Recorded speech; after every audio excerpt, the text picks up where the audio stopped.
Hey, welcome. This is Business Agility live again.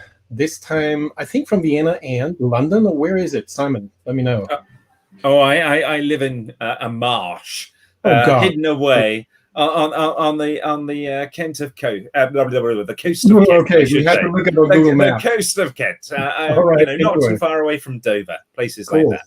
Right. Can you hear me? Okay, is this okay? It sounds perfect, and it's a little bit of a premiere here because we're currently live on two ways. The first one is YouTube, where we are going Hmm. out here directly, and in parallel, I'm sharing this on a meetup via Zoom.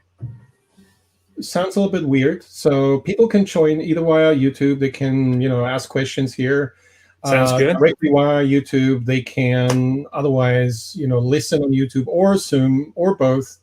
By the And way, I, yeah, one thing, you might hear some piano music going on. My young boy, perfect. 11, is learning to play the piano. He's pretty good, actually. So he does all these things like karate and piano and all that. He's doing his second dan black belt. He's doing his piano. So he may invade. This is home. So I hope you don't mind. And if you do, well, tough. He gets to Yeah, play exactly. piano. Yeah, well, that's it. I mean, that basically starts the conversation. We've been at home now, I think, for quite a few months, Hmm. and yeah, somebody's already telling me there is a delay on YouTube. So somebody's telling me on Zoom, and yeah, Nat, this is by definition. So the only thing I would invite you to mute your microphone, so we don't have an echo here. But I think YouTube or basically Google invented this delay, so maybe the machines, before you speak out something terrible, they can still intervene. That's just joking, but probably processing all this stuff and distributing it all over the network. This is a thing here. But again, it's super great having Simon Wardley with us today at Business Agility Live. Many people know your work, Simon, in the space of agile and also, agile business and all these things. But still, I feel like not yet enough. And so let's start the conversation maybe with a little bit of an introduction. I know you're a businessman. You've been in C-level positions. You've been working with large organizations. You're a lot involved with technology on big scale. And then comes probably the topic we want to talk about. Maybe have a few words on how you would introduce yourself to a broad audience which might not know you. Gosh, how would I? Well, currently I work for the something called the Leading Edge Forum, which is basically a private research and advisory group. So I spend my time advising large corporations and governments, basically about the area of mapping. So my big interest is all about topographical intelligence, which I've used in when I used to run strategy for a company called Canonical, provide something called Ubuntu. We used it to attack the cloud space. I've been involved, built, oh gosh, five. I've been involved with 5 startups now, which have all sold to large, generally US-based corporations. And I spent 5 or 6 years as the CEO of a software consultancy owned by Canon, of all companies. And so I use a lot of my mapping techniques there. And most of my mapping stuff that I'll talk about, its origin comes from the fact that the one thing I didn't like to admit this, but I was the fake CEO. So I ended up running things and I hadn't got a clue what I was doing. I was just making it up as I went along. Profit was growing, revenue growing, all that sort of stuff. But I hadn't got a clue. I was just making it up as I went along. And it was that in a desperate attempt to pretend that I knew what I was talking about. I embarked on this whole discovery of I'd say discovery. It's hardly a discovery, but I'll call it that, of maps and why maps matter. I mean, okay, it technically was discovered several thousand years ago, but in business we're terrible at it. So I thought I'd go through some of that sort of stuff. So that's me. What I do these days is all basically research and advisory. Oh, Mike, somebody's got to do this. You're on mute. Very good point. I spent a whole day today on video, and still I'm not able to mute and unmute myself. So I think I should rehearse better. But I just wanted to say, I think you're probably more than just a research person here. But we can look into this. I think what you provided here is super interesting and super important. Of course, you were just talking maps, and those who are familiar with it, they know what you talk about under the names Wardley Maps, right? Isn't that great? That even at Lifetime, you're already honored to be associated to your work, and it helps. I mean, people have a clear understanding what it means. But still, I would love to give us maybe a very brief idea. What is this about when we talk mapping, maps? Where does this come into the play? I mean, one word I know is strategy. We talk a lot about strategy here, and I think we miss a lot of strategy in the world of agile agility. And when it comes to business agility, I think we have it on the table to say, hey, what's it about? I mean, what are we going to do and why? So how does that fit together? Maybe give us a little short intro. I'm happy to. And I can start off with that whole space of me being a fake CEO as well. So, Mike, can I ask you a big favor? Can you bring up the screens? Right. Wonderful. Right. Super. So, mapping. Okay. So this is for Tango, which was the company I was running back in 2003. We had the usual sort of statements of what we intended to do. So our strategy is customer focused. We will lead an innovative effort in the market through our use of agile techniques and open source. I mean, I'd adopted extreme programming. I'd been using XP since about 1999. I heavily adopted XP throughout the organization, 2001. Heavy users of open source, providers of open source. Anyway, the problem with this statement was I'd literally pinched it from another company and just changed a few words because I really hadn't got a clue what I was doing. So I went around recording other CEOs talking about strategy. I used to take a little tape recorder, well, digital, with me. And I'd listen to the words they would use, listening for sort of keywords, those sort of magic moments. And I call these keywords business level abstractions of a healthy strategy, or BLAS for short. And I used to catalog these. And so I'd hear common BLAS, things like, and I've done this every couple of years.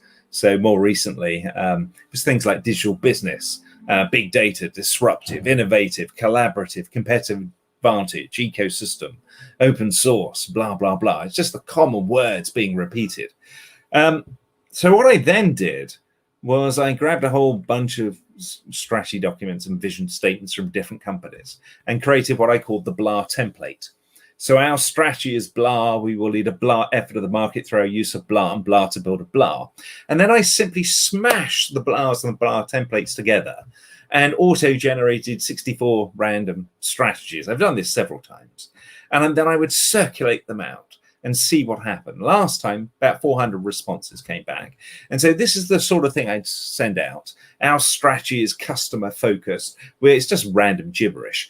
We will lead a disruptive effort of the market through our use of innovative social media and big data to build a collaborative cloud-based ecosystem, blah, blah, blah, And I'd send them out and I'd get about 400 responses back, well, last time.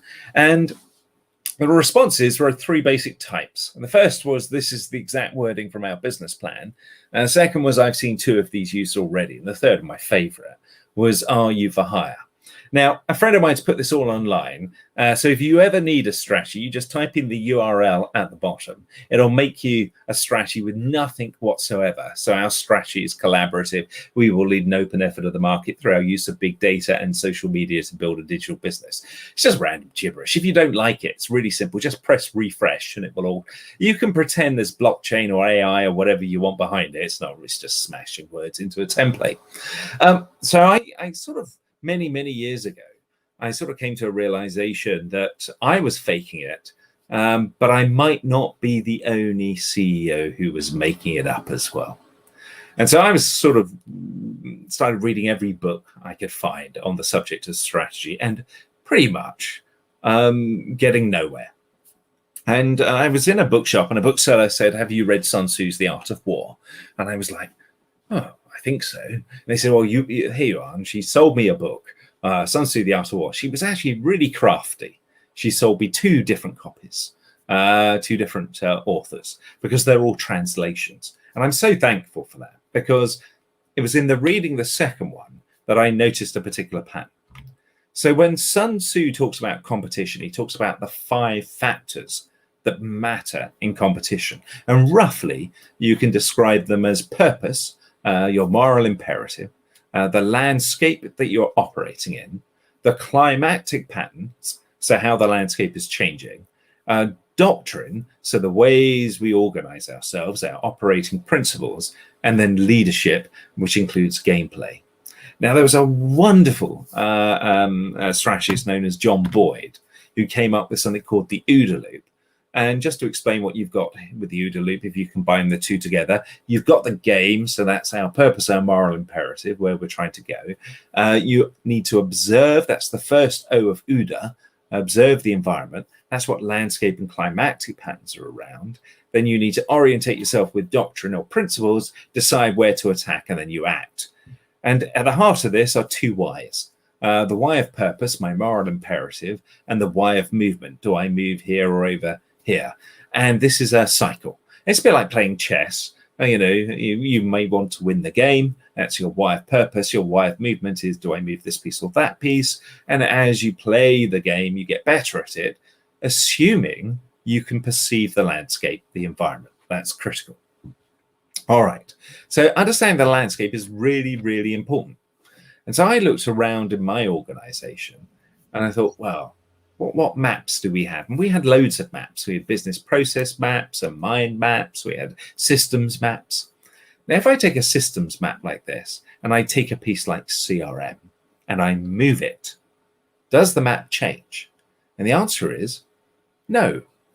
But if I take a geographical map and I move, say, Australia and put it next to, I don't know, England, does that change the map?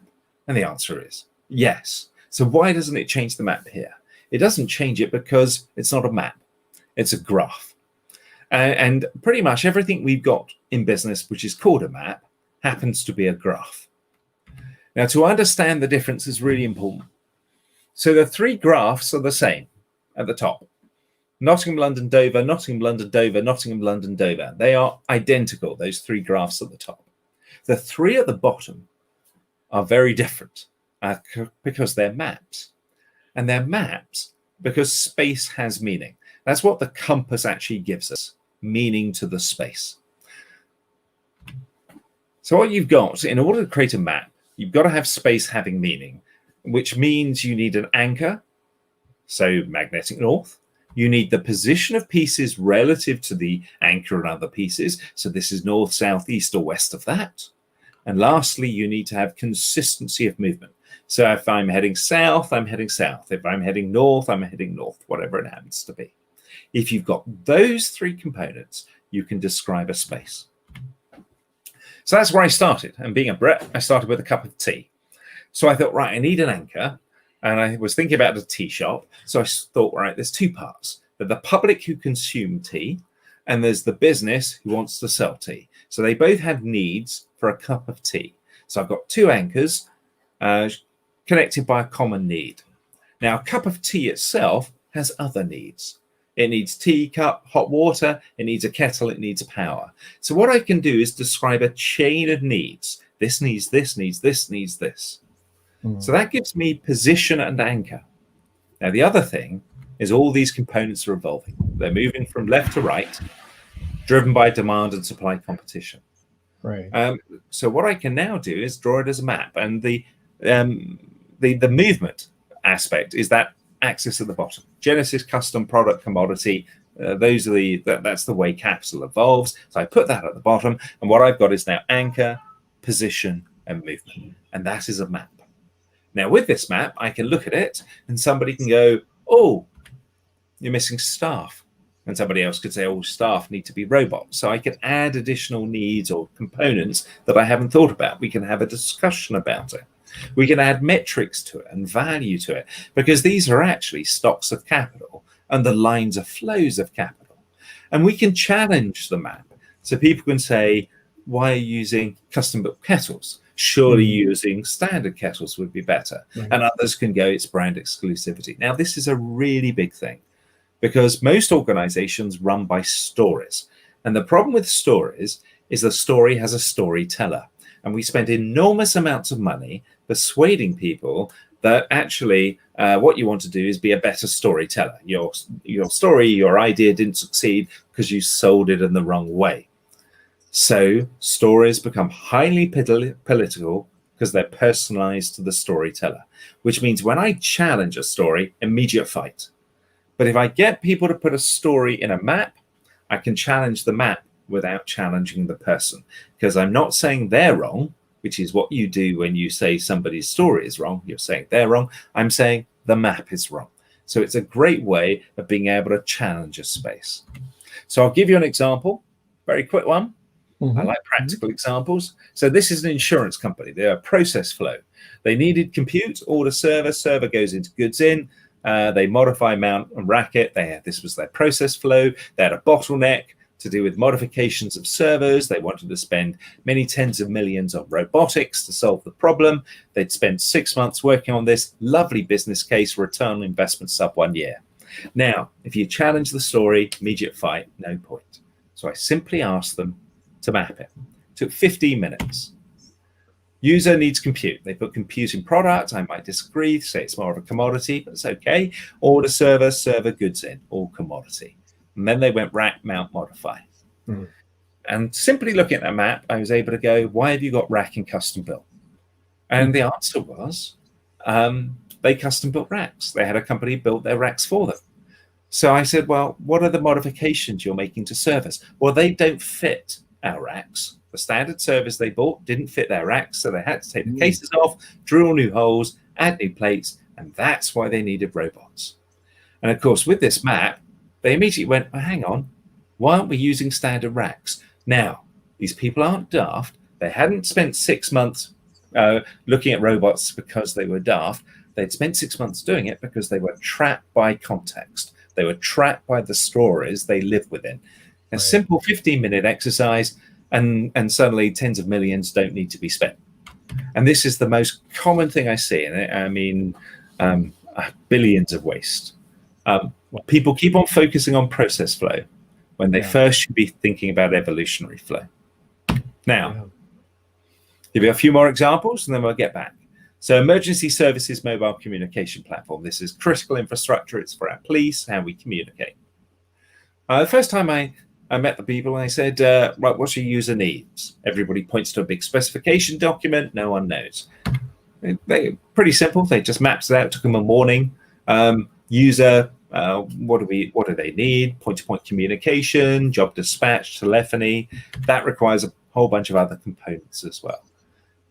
Now, the thing about this map, we could overlay the contracts that they were putting in place and point out, they decided to ignore the advice anyway, went with their original lot structure, but you can at least use it to challenge the way things are, the way things are operating.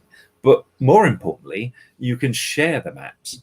And what becomes interesting is if you share it with other groups like immigration, borders, etc., you start to discover duplication within systems. This is quite common. So often we'll find, in a single organization, many examples of the same thing being built, often with bias, with custom building actually what is a commodity. Now, just before anybody thinks I'm knocking government here, I'm not. The worst example of duplication I've got in government is 118 workflow systems doing the same thing. We've managed to build prisoner registration 118 different ways. I've got a pharma company with 350 teams building content management systems and 5 global efforts to build the global content management system, none of which knew the others. I've got a bank who've managed to build risk management 1,000 times. So we stopped counting at that point. So anybody think duplication waste is bad in government, you want to have a look at the private sector. It's shockingly poor. Right. All right, and a last pan, really interesting one, this one, because it's connected to Agile. One of the things that happens is when you start mapping, you start to learn those climatic patterns. These are patterns which you change, which you use for anticipation. There's about 30 of them. Most people are obliviously unaware. Then you start to learn basically universally useful operating systems. There's about 40 principles, sorry. There's about 40 of those. Again, most people are unaware. And then you start to learn gameplay. And there's about 100 different ways of gameplay. Again, most people are unaware. So I'm just going to talk about a few common economic patterns. One of them is as things evolve, so they become, we shift from product to commodity. And well, we're seeing that with the physical space becoming virtual today. It becomes more efficient, but it also enables, through componentization effects, the appearance of higher order systems. So electricity enables radio, television, computing, and that stuff evolves. Now, as they evolve, their characteristics change. Doesn't matter, money, computing, penicillin, all the same. Starts off on the left-hand side, uncharted, chaotic, uncertain, unpredictable, whatever it is, ends up eventually industrialized on the right-hand side. Ordered, known, measured, stable, standard, dull, boring. Now, because of this, there's no such thing as one-size-fits-all methods. So extreme programming is very good on the left-hand side, agile, because it's good at reducing cost of change, and change is the norm in the uncharted space. But it's terrible compared to things like Six Sigma and outsourcing on the right-hand side, where you're all about reducing deviation. And both of them are pretty poor to using something like a lean, say MVP, Scrum, all those sorts of artifacts, where you're focused on learning and reducing waste in the middle.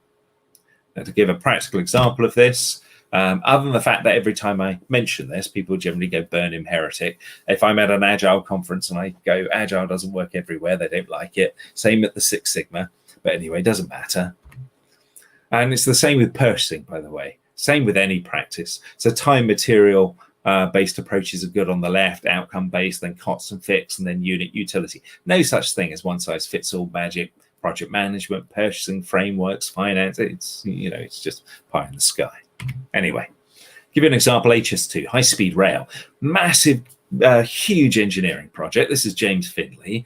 Now, one bit of it was building the entire railway in a virtual world, and this ended up going in front of the Public Accounts Committee, being praised for being delivered ahead of schedule and under budget, which is pretty much unheard of in government projects. So how did it do this? Well, pretty simply, James started off by drawing a systems diagram, and now he had the problem. Okay, this is for building HS2 in a virtual world. Which bits should I outsource? Which bits should I build in-house? Which bits should I buy off-the-shelf products? Well, how do you answer that question? There's 360 million permutations in that diagram alone. So what he did was he sat down Sunday afternoon with a cup of tea, drew a map, sent it to me. That's what the map looks like. This is back in 2012, and now it's easy.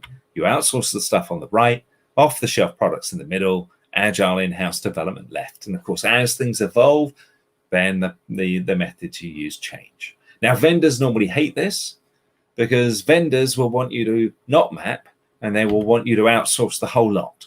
Because if you outsource the whole lot, you'll want to get a contract because you want to know what's being delivered. The problem is the stuff on the right will be efficiently delivered because you can actually define it, but the stuff on the left will always incur excessive change control costs because it's in that uncharted space. You cannot actually define it, so you're always going to be hammered by change control costs. And this is practically a scam. A guaranteed way of supplies, vendors make huge amounts of money by they can persuade you to try and specify the whole lot and then they get to blame you because when you say, why is our project now costs, hundreds, millions more than you expected? Well, they can just say, well, all the bits on the right-hand side were efficiently delivered. And the cost is all the bits on the left-hand side. They won't say that. They'll just say point to the bits because you got the specification wrong, so it's all your fault. Well, you could never get the specification right, and the problem was the specification itself. But anyway, so look, maps are simply a way of understanding landscapes and territories, and it comes with all sorts of patterns. And these sorts of maps are used everywhere from the UK government to the UN to, Amazon's AWS recently published its second book, which was all about Reaching Cloud Velocity. There you are, big plug for AWS's book. And within there, they talk about, from page 57 to 70, it's all about maps and my former maps. They even have the old model called the Innovate, Leverage, Commoditize model, which is basically how Amazon rips up industry after industry. It's just a common pattern. It's quite funny how people don't know this stuff. Anyway, all maps are imperfect representations of a space. You can learn patterns from them. This is a map of France. It's not a perfect map of France. It's still useful. You can't actually create a perfect map of France. Well, if you could, it'd be 1-to-1 scale, which means it would be the size of France. It would therefore be France. So it wouldn't be much use as a map. All maps have to be imperfect, but because they're imperfect, you can challenge and you can still use them to work out what you're going to do. Maps are, as I said, used all over the place. This is a good friend of mine, Liam, who now works at AWS. This was back in early days of UK government GDS and spend control. This was one particular project. Simply by mapping it, it's saved 425 million, about 1.5 billion in its lifetime. If you talk to Mark Craddock, he will happily tell you about the 12 billion he saved with maps. It's all based upon this cycle.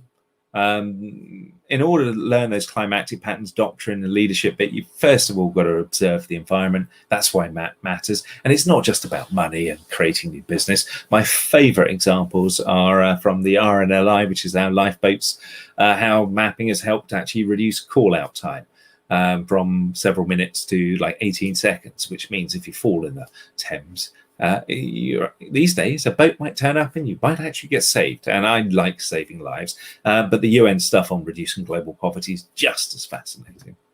And lastly, there's lots of patterns. I'm not going to go through this. I just thought I'd show you the horror. This is doctrine. There's about 40 common universally useful patterns, organized into different phases. Phase 1, common languages, challenge assumptions, understand what is being considered, know your users, focus on user needs. I mean, it's all simple stuff. Surprising, amazing how many companies are terrible at this sort of stuff. Even forget the more complex things, just the basics of like knowing who your users are and what your user needs are. All of this stuff comes from mapping, but there are lots of patterns. Climatic 30, doctrine about 40, gameplay about 100. Again, most people are oblivious. And that's it. That's my super fast introduction into mapping. And if you really want to find out more, just go to medium.com, Wardley Maps. It's all Creative Commons. Help yourself. Right. 600 pages. The book's up there. And you can always look for list.wardleymaps.com and you'll find the entire community. There's an awesome list there. Right. There we are. Cool. Super cool. Thanks so much, Simon. That's really cool stuff. Pleasure. And that's why we have you here. We'll publish the links again also with a description afterwards.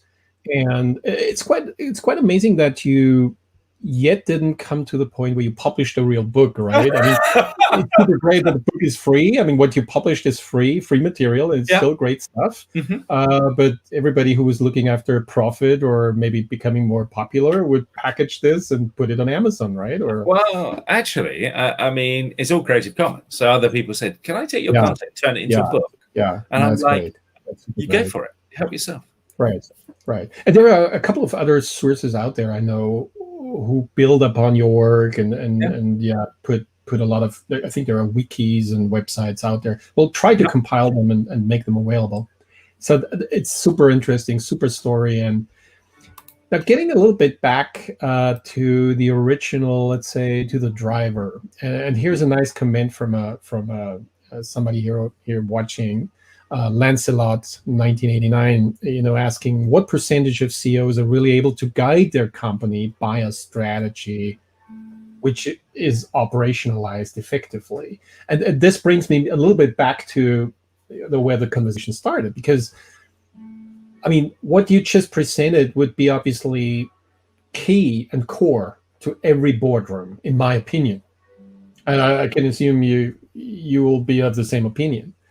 But, what's happening in reality? I mean, to which extent, we hear people are, looking after OKRs. And I sometimes laugh about it because everybody knowing OKRs and knowing this age-old thing, which is nothing else than a hierarchy of, let's say, simple statements, and making such a big buzz out of it, where does that get you in a rather complicated business? And most companies nowadays are either already in a complicated or complex business, and everybody else will follow tomorrow.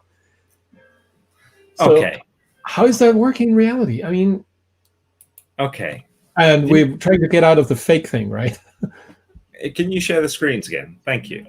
All right. So I sit down with companies and I go through this, both in Right. small teams, both across Yeah. a company, both in boards and things like this. And I start off, and I've already, these are the 40 operating principles that are part of doctrine. That's that doctrine bit of the 5 factors. Right. And I've organized them by phases. Start with 1, do 2, 3, and 4. And then I basically just group them together in areas like communication development. So I start off by going, right, do you have a common language in your organization? Do you challenge assumptions? Do you understand what is being considered in terms of situational awareness? Have a map. Do you know your users? Well, if you don't know your users, you can't work out the needs. You can't work out the value chain. You won't be able to work out the map. So do you focus on user needs? Do you remove bias and duplication? Use appropriate methods? Do you know the details? And then you do have bias towards data. So do you use maps and do pre-mortem, post-mortem analysis to learn? And then we just go through the list. Now, the best of the best are basically all of this is pretty much good. There'll be a few areas. Most companies, it's red across the board. They don't do anything. But it's okay. It's okay to be utterly hopeless. If you're a bank, and most banks that I see are red across the board, they don't do any of this stuff. They don't even know their users and their user needs. Right. But it's okay because you're competing against others who are just like them. So it's perfectly fine to be hopeless, as long as everybody else is. If everybody else is hopeless, then you're all right. The only danger is when somebody comes into your industry who isn't hopeless, who understands the user needs. And I'll give you an example, Canonical. So I used to run strategy for Canonical. They provide Ubuntu. And we were, 2008, we were 3% of the cloud operating system market. So I simply mapped it out, and we used the maps, and it cost us £500,000, 18 months, and we took 70% of all cloud computing. And that was against the giants we were playing against. We just took the lot. So if you have somebody who knows what they're doing, then you're in massive trouble. It's okay to be useless at all of this stuff as long as everybody else is. So what are the state of most companies? It's pretty depressing. I would say if you just simply, if you think about a map, so, understand what is being considered. You need an anchor, position, and movement. So you need to understand the evolution of capital. You need to understand the value chain, components involved. You need to understand the user needs, and you need to understand the users. Most companies don't understand the users and the user needs. If you're lucky, 20%. And I mean, that's being super generous.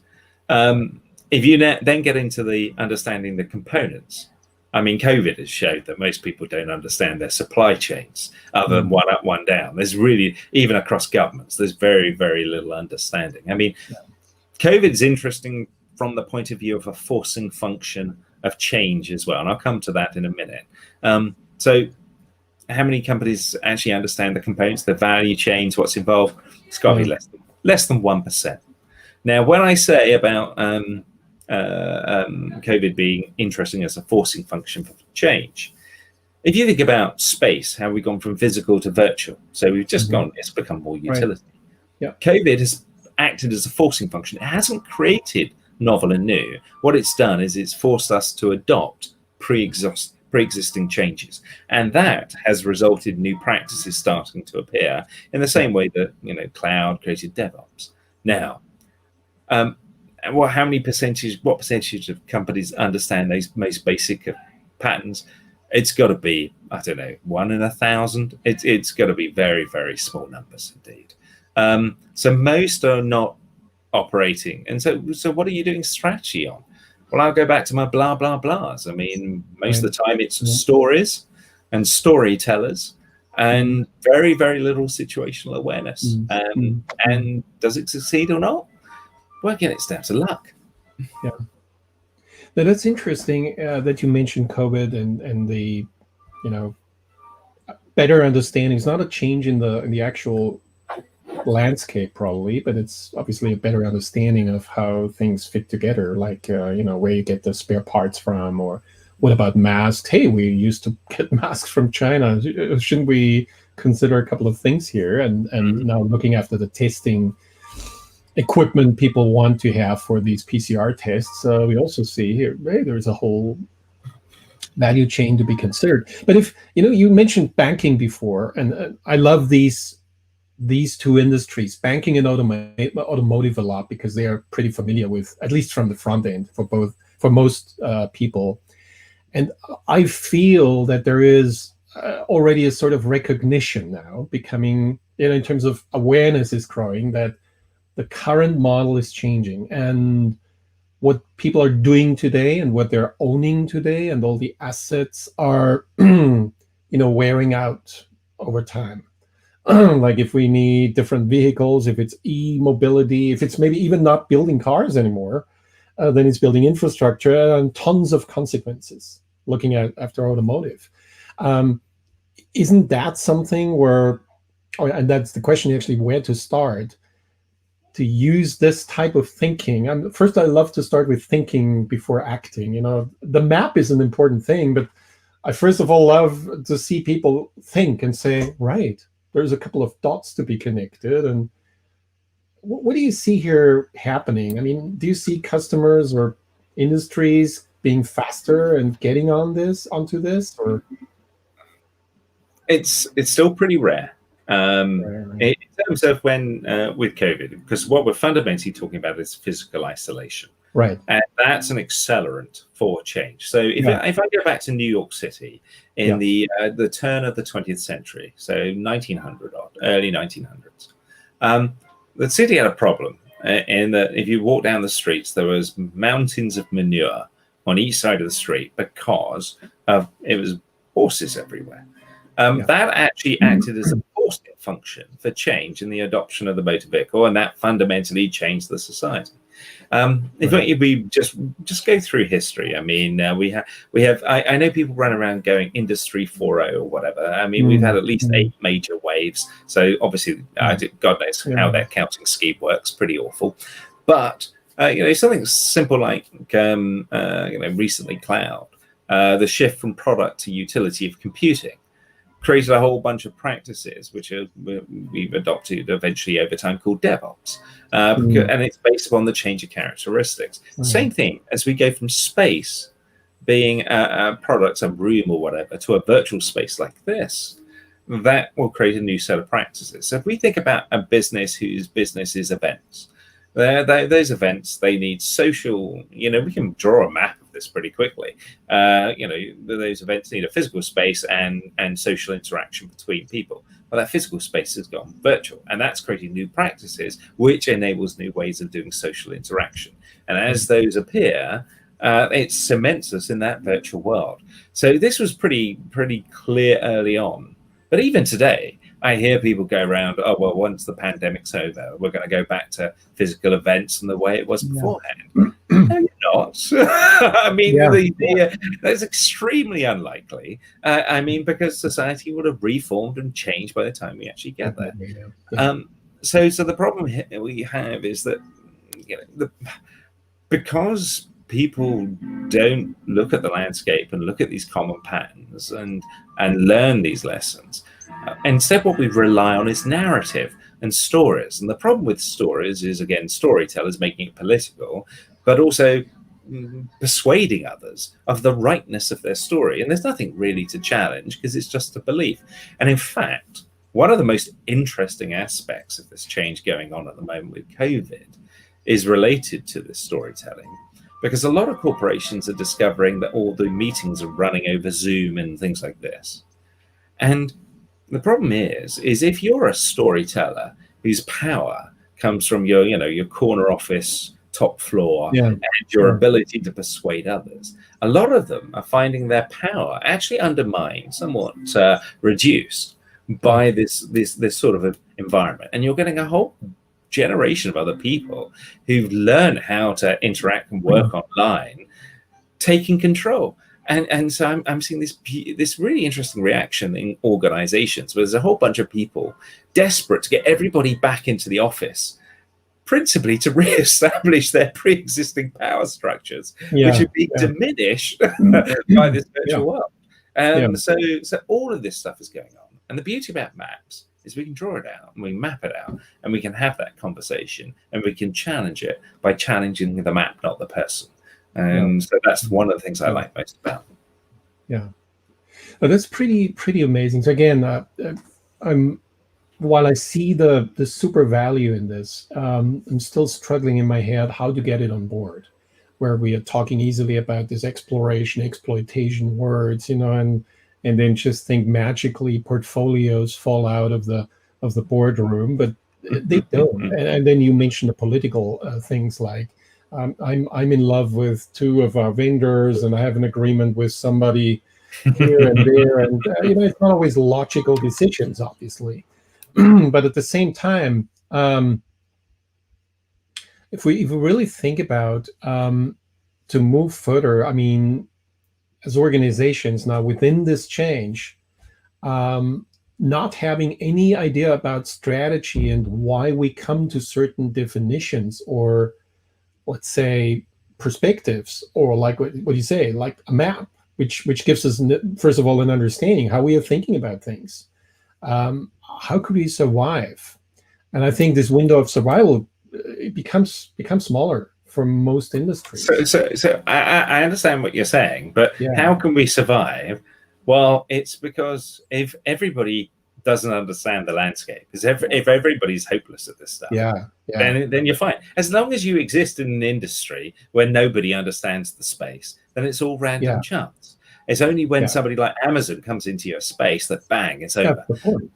So the interesting one, and that innovate, leverage, commoditize model is, it's 15 years old, but it just wipes out industries. There's Fitzer did a wonderful study on the decomposition of CEO impacts on organizations. It's not a very popular study because basically the end of the study concluded that it was indistinguishable from random noise, i.e. there is none. There are, of course, obviously a few individuals, but in the mass, it's just noise. And so that's basically an argument. You can replace them with anybody and it wouldn't make much difference. Now, of course, if you're in that position of CEO, you believe you got there through the power of meritocracy, because we love to justify, obviously we are the CEO, we're in charge, or obviously I was the CEO for Tango because I was some brilliant luck, and it wasn't just random luck, because we hate it. But so we want to justify our position and everything else. Yeah, the brutal story is, I'm afraid, right. It's pretty random. But it's interesting. I mean, once again, looking at these industry we already mentioned.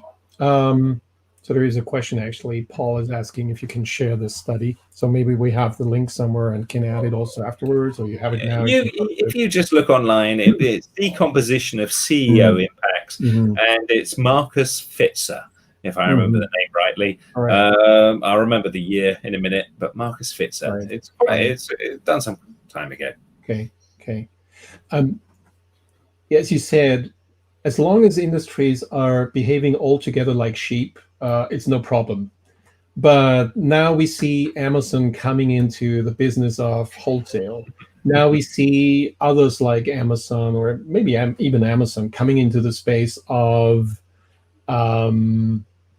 even automotive and space and they're in space. Thinking. So, I think what you it sounds like you're trying to not make any of the CEOs nervous out there, but I think unfortunately there are too many signals out there for most of the traditional industries that it's happening, and that it's time to create your map, then it's time to understand where we are and see, not just to invest into any direction, but to become clear about where to spend the money we have, which is limited.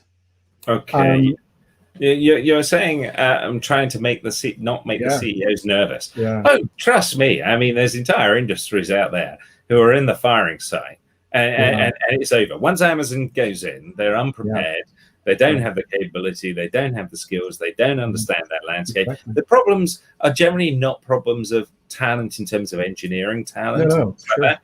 They are problems of basically an executive level. Yeah, but then the other side of the issue is that when Amazon does move into the area, I mean, you can start to react, or it's too late by then anyway, or you can just squeeze what you've got, pay back dividends, and head for retirement. I mean, there are multiple paths, not necessarily in the interest of the company. That doesn't sound too promising. Well, it depends on who you are. You know, you can make you can boost up those share prices through dividends and everything else and make a killing for retirement. I mean, it may not be good for the long term of the company. Fair enough. Yeah. Now, you mentioned the books you put out, and there's all the material about your work. Are there any, courses or groups, like communities, people can start getting a hand on it? I mean, of course, reading is one part, but obviously, like with most parts, reading doesn't make you learn it, right? You need to practice. I know David Gray, I believe it is, teaches it at Harvard Kennedy. So Harvard Kennedy. I do. I'm doing one day this year at London School of Economics teaching it. So there's a group there. You've also got Alistair Moore, who teaches it at UCL and also Peking University, and Marcus Guest, who teaches it at Moscow. So it's appearing in different universities and different places, normally as elective of other courses. I mean, there's lots of people who've done training courses. I know Mark Craddock who did the work with the United Nations using mapping from global poverty down to the individual National Statistics Organization, has courses coming out, and I know it's in the new UN Statistics Handbook is being replaced the IT function with mapping, so it's spreading that way. So there's people doing courses. There's Ben Mosser, Hired Thought. He does online training. So there's groups out there. If you just look for, I think it's list or lists. I can never list.wardleymaps.com. That's an awesome list maintained by John Grant and has links to all sorts of communities. And we have something called Map Camp, which is on the 13th of October. It's 36 speakers around the world talking about mapping. Now, I tweeted about it, and within 2 weeks, all 1,600 tickets were gone. So this was months ago. So I'm afraid too late. 1,600 were gone in 2 weeks. It was all gone.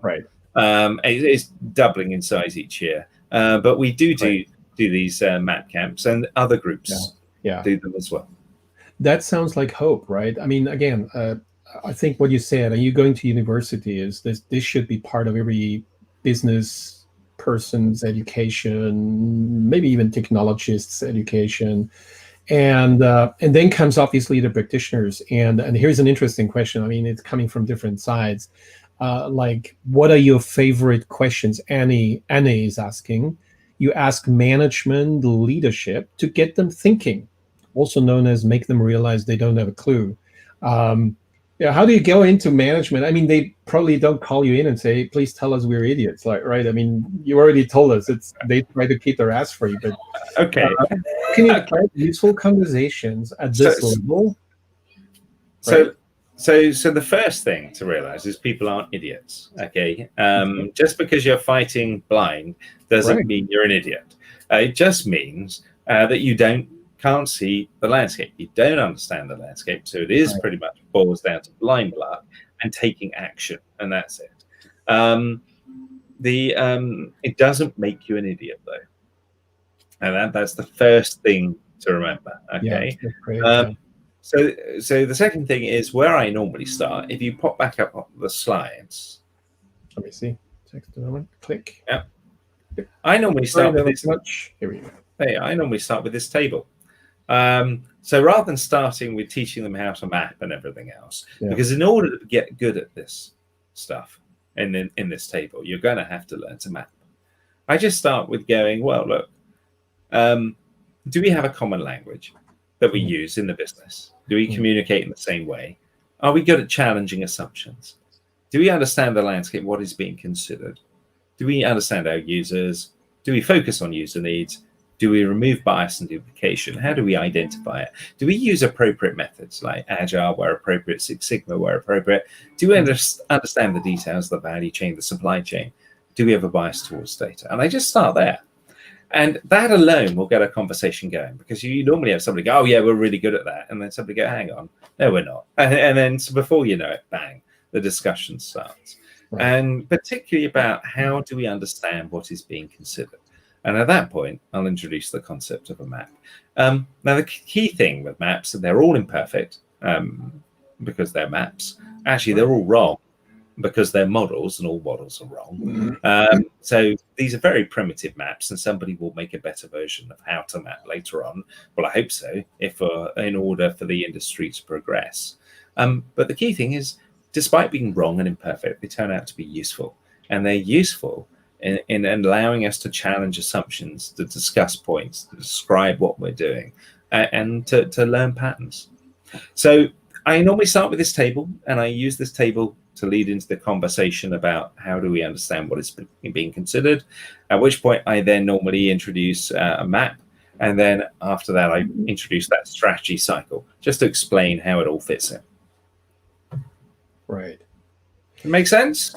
That makes a lot of sense, and it's just super awesome. I would love to spend hours with you, Simon, but I know you're a busy person. I mean, although being at home, I also heard your boys playing music behind. You're doing a lot of stuff, and as you said, you're a researcher. So I'm actually looking forward to a lot of more stuff coming from your side. Thank you. Studies. I mean, these concepts are just super, super awesome. I can only recommend everyone going to Medium and have a look into your book. How many chapters? There's 20 chapters or more.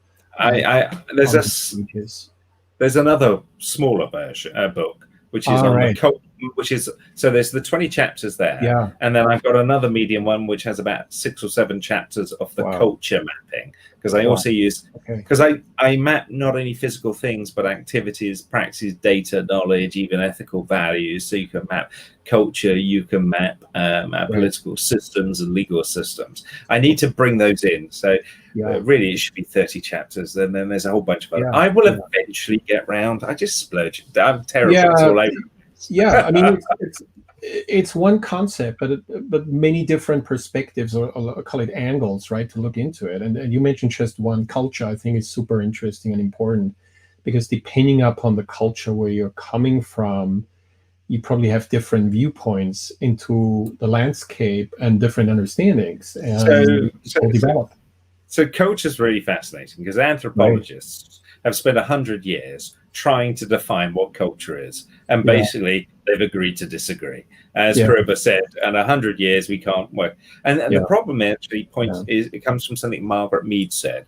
So Margaret Mead talked about how language was part of culture, and this goes basically Gödel's incompleteness theorem. The problem is, language is part of culture. You can't actually define culture in language itself. You're going to have to step outside of language to try to describe it.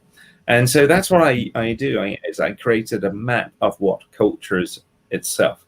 So it's actually a map of the concept of culture, and then I can use that for all sorts of analysis of organizations, and it has many components in there, from the values to the enablement systems, to the doctrine, to the collectives, to the concepts of success, to the gameplay, to the agency, to the safety, and to the behaviors. They're all components of culture, and in fact the culture itself requires all of those components. So it's a nice complex space.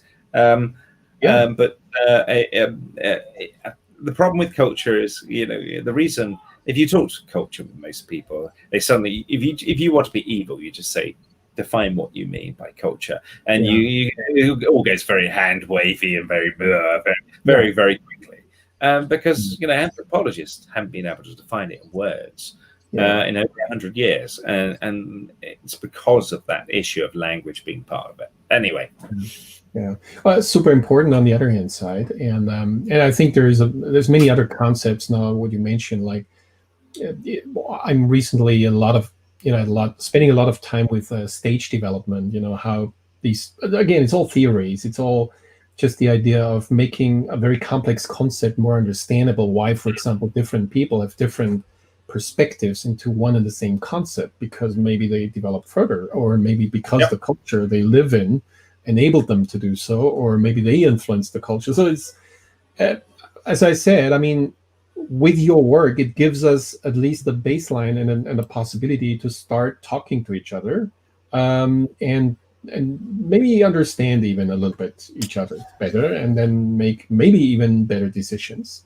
That's what I get out of it, at least, and where I got the feeling you're. Again, just hope that you're hopefully showing up maybe more often in our communities where we talk business agility, because it's not just another buzzword. It's not just to say, hey, it's about scaling, right? To say agile at scale. This is more about this sort of understanding what's the agility of an organization, and that probably gets nurtured a lot by what you talked about. So if you go back to that table once again, Yeah, let me see. this is just one of many tables in maps. This doctrine table. Right. If you are blue across the lot, blue is the when I color these squares in, blue means you're good at them. The companies which are blue across the lot tend to be far more flexible, far more agile than the companies which are red across the whole lot. So when we talk about things like what makes agility, well, it is things like having challenging assumptions, having a common language, understand what is being considered. Then we can go on to the next phase, having a bias towards action, being pragmatic.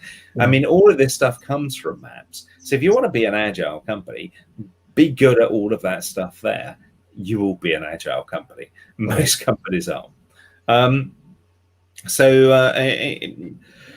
I suppose, well, that's my answer to that agility question. Yeah, super cool. And I'm also looking forward, because we already had the question about studies. I mean, studies are always helpful to see more data, more, let's say, validation of what we talk about. But I see there is already so much material out there, so that I can encourage everyone to, first of all, follow us to see the links, but also look on Google, and probably everybody will be overwhelmed. Never stop reading again. But and on the other hand side, unfortunately, your camp is already closed. But probably, I mean, if you say you've got so many participants, there must be 21 coming, or some other events to look out for, and meet other practitioners, because it's all about practicing. Yeah, so there's Map Camp, which there's one goes on in the USA. There's one being organized in Australia. There's one in. You can go into list of wardleymaps.com. There's normally a list on there of where the next Map Camps are coming. And it's free to organize. Remember, all of this stuff is Creative Commons. Help yourself. Awesome. And if it's not useful for you, don't worry.